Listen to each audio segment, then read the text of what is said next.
Inutos po ba ng partido na ipuslit si Senador Bato de la Rosa? Ay, wala pong nangyaring puslit. Walang nangyaring Wala puslit. wala pong nangyaring puslit. Oo. Ako po ay handang humarap sa investigasyon. Katunayan, gustong-gusto ko na rin pong magkwento sa mga tao, pero dahil inofficial po nila na magkakaroon ng investigasyon, kaya mas maganda po na doon na lang po ako magpapahiwatig sa kanila at maglalahad kung ano po yung alam ko. So hindi naman po siya nagtago sa compartment ng inyong kotse?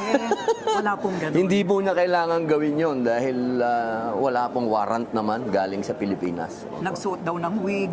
Wala pong ganun? Naku, hindi gagawin po ni Senator Bato yun. Hindi na gagawin. Opo. Pero kasama po talaga kayo na lumabas po ng building ng Senado.